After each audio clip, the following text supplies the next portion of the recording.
South Indian চলচ্চিত্রের অভিনেত্রী রাশি খান্নাকে তো আপনারা সকলেই খুবই ভালো করে চিনেন, কেননা এই সুন্দরীতম তারকা তার অভিনয় গুণের জন্য তার দর্শকদের কাছে লাইমলাইটে থাকেন সর্বদাই।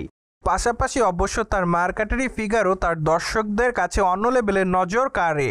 তাই তো বলাই বাহুল্য যে দক্ষিণী চলচ্চিত্রের এই অভিনেত্রী তার রূপ লাবণ্য এবং তার অভিনয় দক্ষতার জন্য তার দর্শকদের কাছে আলোচনায় থাকছে সম্প্রতি।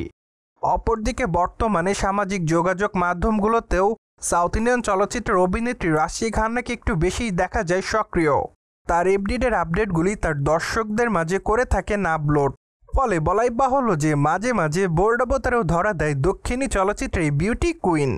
সেই ধারাবাহিকতায় সম্প্রতি দর্শকদের কাছে নতুন করে নজর কাটছে নায়িকা, কেননা বর্তমানে তাকে অবশ্য দেখা যাচ্ছে বেগুনি কালারের শাড়িতে। পাশাপাশি অবশ্য খোলামেলা চুলে হালকা মেকআপে তাকে দেখতে বেশ গর্জিয়াস দেখাচ্ছে।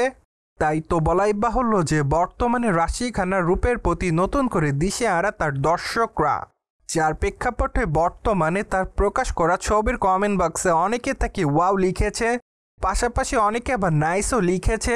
সেই সাথে অনেকে আবার তাকে প্রিটিগাল বলে দাবি করেছে, আবার অনেকে বিউটিফুলও লিখেছে। দ্যাটস ওয়াই রাশি খান্না বর্তমানে তার দর্শকদের কাছে শাড়িতে এভাবেই কেড়েছে নজর।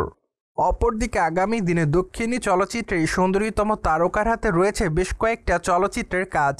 তার মধ্যে থেকে অন্যতম রয়েছে উস্তাদ বাবর সিং চলচ্চিত্রটিতে অবশ্য আর অভিনয় করতে দেখা যাবে দক্ষিণী চলচ্চিত্রের পাওয়ার স্টার খ্যাত তারকা পবন কল্যাণকে। তাই তো বলাই বাহুল্য যে দীর্ঘদিন পর এই দুই তারকাকে একসঙ্গে চলচ্চিত্রের পর্দায় দেখবে তাদের সকল ফ্যানরা তাদের নতুন এই চলচ্চিত্রের জন্য রয়েছে অপেক্ষাতে।